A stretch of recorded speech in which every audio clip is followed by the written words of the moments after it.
भक्तों राम राम, राधे श्याम। भक्ति भाव विद रेणु रस्तोगी चैनल में मैं आपका स्वागत करती हूं। तो जिनका आज जन्मदिन है उन सभी को हार्दिक शुभकामनाएं। जिनकी मैरिज एनिवर्सरी है उन सभी को भी हार्दिक शुभकामनाएं। आशा करती हूं कि आप सब कुशल मंगल होंगे। तो आप सभी को अपरा एकादशी की बहुत बहुत शुभकामनाएं।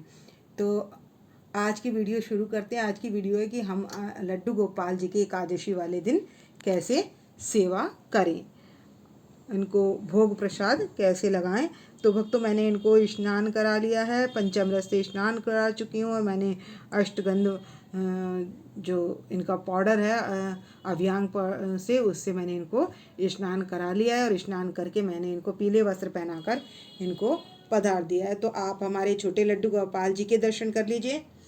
ये हमारे कान्हा जी हैं, तो इनके दर्शन कर लीजिए। और साथ में खड़ी है इनकी सखी, तो इनके दर्शन कर लीजिए। और ये हमारी राधा रानी है, तो इनके भी दर्शन कर लीजिए। और हमारे लड्डू गोपाल जी के दर्शन कर लीजिए। यशोदा मैया और लाला के भी दर्शन कर लीजिए।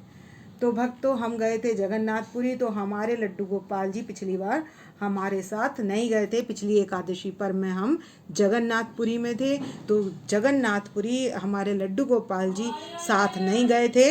लड्डू गोपाल जी से साथ नहीं गए थे, लेकिन जगन्नाथ जी स्वयं हमारे घर पधार गए।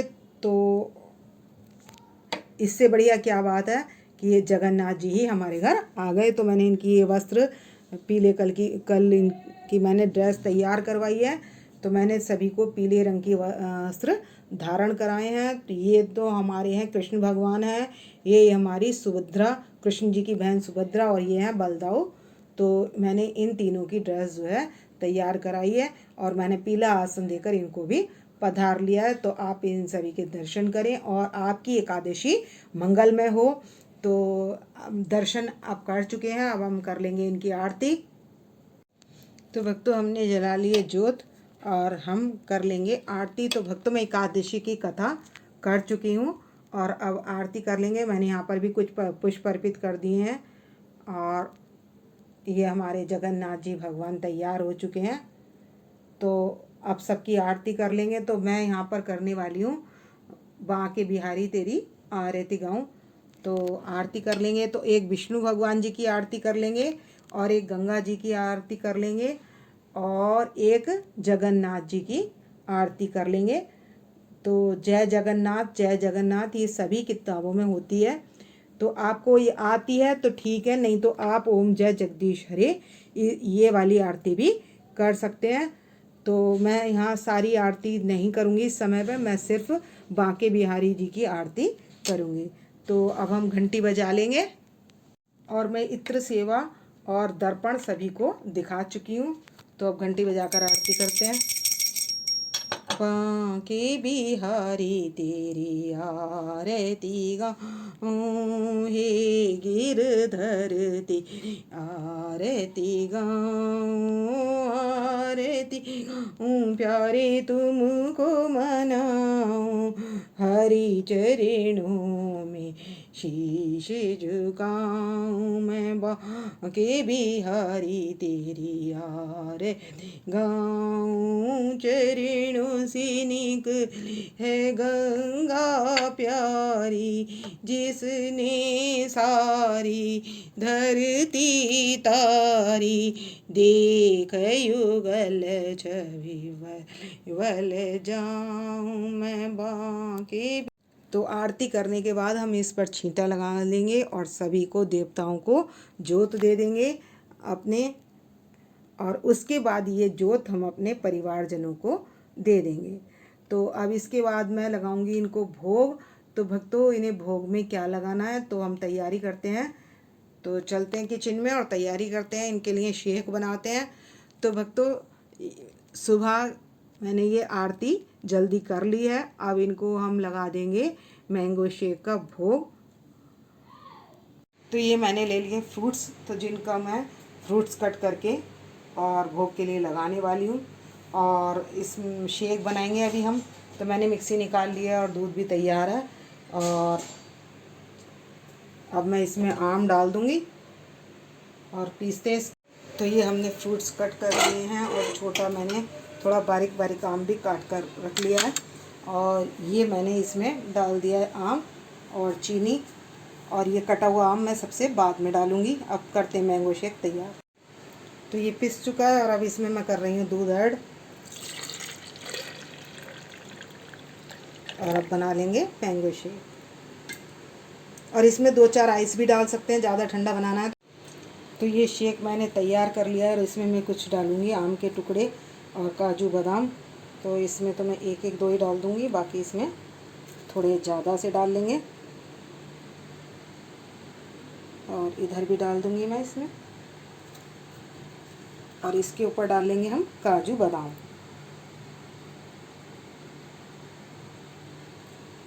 तो ये देखने में भी काफ़ी अच्छा लगता है और टेस्टी तो बहुत ज़्यादा होता है ये पीने में। तो मैंने आम के साथ इसमें डाल लिया काजू बादाम और किशमिश।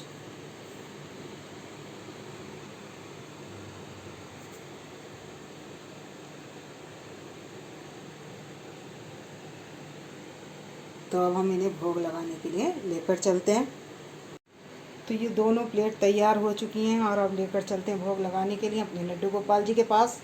तो मैंने यहाँ पर लगा दिए ड्राई फ्रूट, तो काजू किशमिश और बादाम ले लिया, इधर इधर अखरोट इलायची और मैंने मखाने ले लिए हैं। ये भोग मैंने इनके पास रख दिया, मिश्री इनके पास रखी है, तुलसी पत्र हमने डाल दिया है। और अब ये प्लेट आ चुकी है, तो ये हम भोग लगाने के लिए रख देंगे। तो सब कर देंगे। तो हम सबसे पहले इधर जगन्नाथ जी के पास 1 गिलास इधर और 1 गिलास उधर रख देंगे, और सभी में डाल देंगे तुलसी पत्र। और यहाँ मैंने लगा दिया खरबूजा भोग में। तो पहले मैं सब रख देती हूँ सबके पास, और उसके बाद मैं उसमें तुलसी पत्र डाल दूँगी।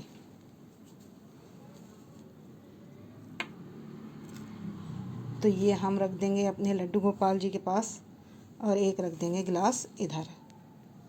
तो एक में जिसमें राधा रानी को भोग लगाऊंगी तो उसमें मैं तुलसी पत्र नहीं डालूंगी, और इसमें मैं तुलसी पत्र डाल दूंगी। बाकी सभी में मैंने इन ड्राई फ्रूट में तुलसी पत्र डाला हुआ है। फ्रूट्स में डालना है तो अब फ्रूट्स में डालते हैं हम। तो ड्राई फ्रूट में तो पड़ा हुआ है, और इसमें मैं डाल दूंगी तुलसी पत्र।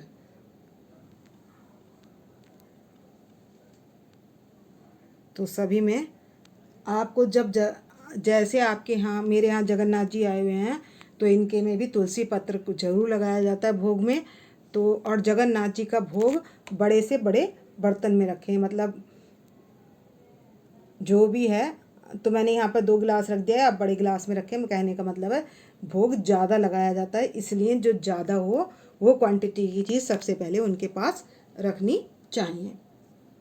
तो सभी में तुलसी पत्र डाल दिया है, और जिसमें नहीं पड़ा है वो उसमें भी मैंने डाल दिया है यहाँ पर सभी में तुलसी पत्र। तो अब हम सभी को भोग लगा देंगे। और यहाँ पर हमारी जो राधा रानी है तो उनके गिलास में नहीं डालूँगी मैं, इधर डाल दूँगी मैं तुलसी पत्र। और अब घंटी लगाकर लगा देंगे भोग। और यदि आप घंटी ना बजाएं तो आप 3 बार ताली बजाकर भी भोग लगा सकते हैं। तो फ्रूट्स में मैंने खरबूजा ले लिया है, और ये मैंने ले लिया आड़ू, केला, बब्बूगोश, खीरा और सेब और आम। तो हम इन सभी चीज़ों का भोग लगा देंगे, और हम अपने भगवान के पास कुछ सूखे फ्रूट्स भी रख देंगे। तो मैंने यहाँ पर रख दिया है आड़ू और केला रख दिया है यहाँ पर इनके भोग के लिए। तो ये सूखे फल भी हम रख देंगे। तो जो भी मौसम का फल हो वो आप रख सकते हैं अपने लड्डू गोपाल जी के पास भी और जगन्नाथ जी के पास भी। तो भक्तों आप एक साथ भी भोग लगा सकते हो, ये नहीं है कि अलग रखना है। लेकिन मैंने बताया था कि भोग ज़्यादा रखना है तो ये रखा हुआ है ही, तो इसके अलावा इसमें से भी भोग लगा लेंगे। तो अब हम घंटी बजा देंगे। तो भक्तों आप जैसे सुबह को तो मैंने मैंगो शेक दे दिया था और अब भी मैंने मैंगो शेक ही दिया है। तो आप मखाने की खीर बनाएं शाम को, तो मखाने की खीर भी दे सकते हैं और शाम को आप दही की लस्सी भी दे सकते हैं। तो इन दिनों गर्मी ज़्यादा हो रही है, तो भयंकर गर्मी में हम अपने लड्डू गोपाल जी को क्या क्या चीज़ों का भोग लगाएं। तो भक्तों, ठंडी चीज़ों का भोग लगाएं।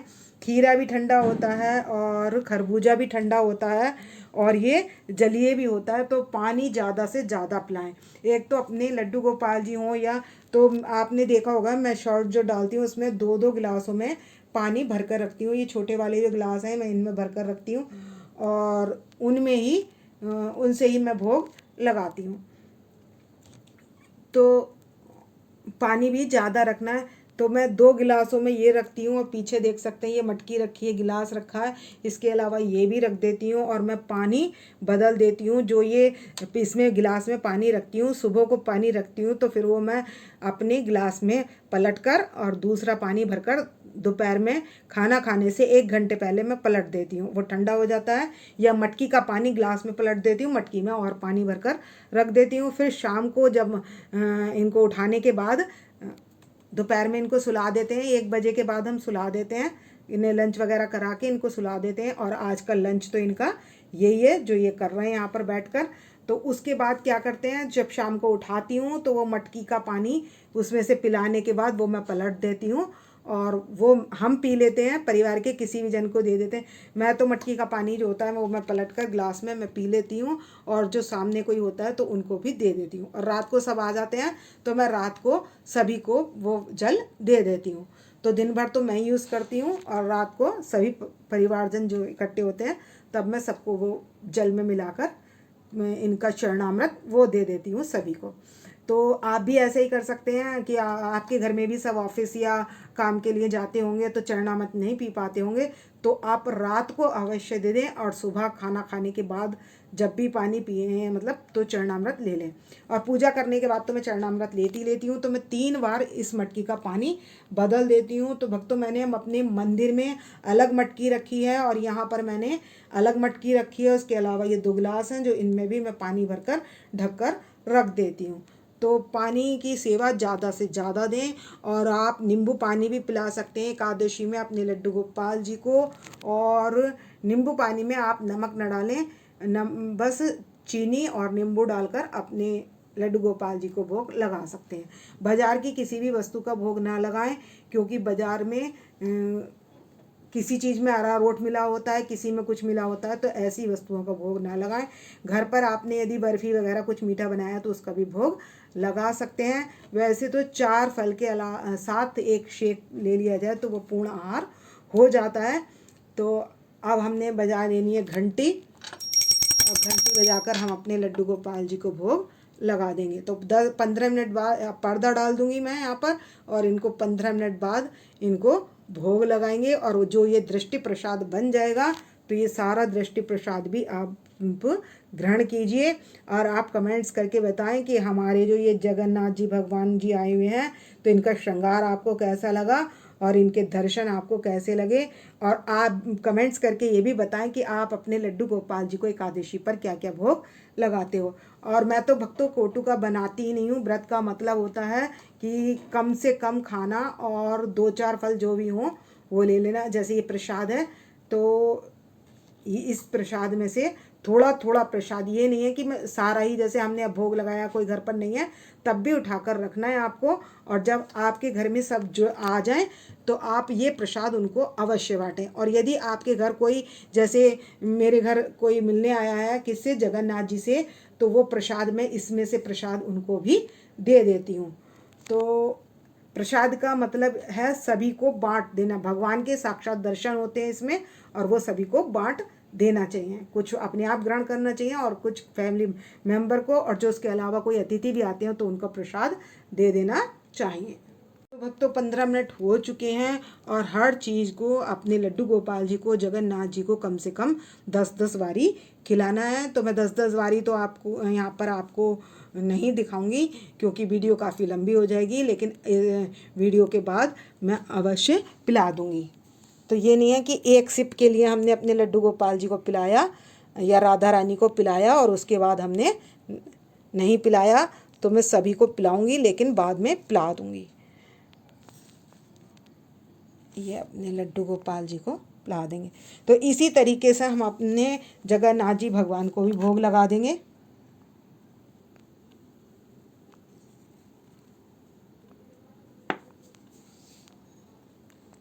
और वो आपका भाव है, आप केला भी उनको छील कर खिलाना चाहते हैं तो खिला सकते हैं, क्योंकि केला ही ऐसा है जो छील कर खिलाया जा सकता है। बाकी फल तो ऐसे मैंने काट ही दिए हैं और बाकी ऐसे ही खाने वाले हैं। तो हम हाथ जोड़कर प्रभु से निवेदन कर लेंगे कि आपको यदि भूख लग रही हो तो आपके पास केला है, जो भी ऋतु फल है हमने आपको अर्पित किया है, आप उसका भोग लगा लें। तो हमारे जगन्नाथ जी भगवान जगत के नाथ हैं, ये तो जगत के पिता कहलाते हैं। तो ये सबकी जानते हैं और सबकी मानते हैं और सभी की मनोकामनाएं पूर्ण होती हैं। तो आपकी भी जो मनोकामना होगी, आपकी भी मनोकामना पूर्ण होगी। तो आप श्रद्धा और भक्ति के साथ, भाव के साथ काम करें तो आपकी मनोकामना दूर बैठकर आपके घर से भी, आप अपने घर से भी अगर मन से एक भाव से ये कह देंगे तो भगवान स्वीकार कर लेते हैं। तो आपकी भी मनोकामना पूर्ण होगी। तो भक्तों, आप दृष्टि भोग प्रसाद आप ग्रहण कर सकते हैं और ग्रहण कर लीजिए। तो भक्तों, इस वीडियो का करूँगी मैं यहीं पर एंड। यदि आपको मेरी वीडियो पसंद आए तो प्लीज़ लाइक करें, सब्सक्राइब करें, शेयर करना ना भूलें और कमेंट्स करके अपने भगवान के लिए, राधा रानी के लिए हाजिरी लगा सकते हैं। और आप कमेंट्स करके ये भी बता सकते हैं कि आप अपनी राधा रानी या लड्डू गोपाल जी की सेवा में, भोग में क्या क्या भोग लगाते हैं। तो मिलते हैं नेक्स्ट वीडियो में। भक्तों, राम राम, राधे श्याम।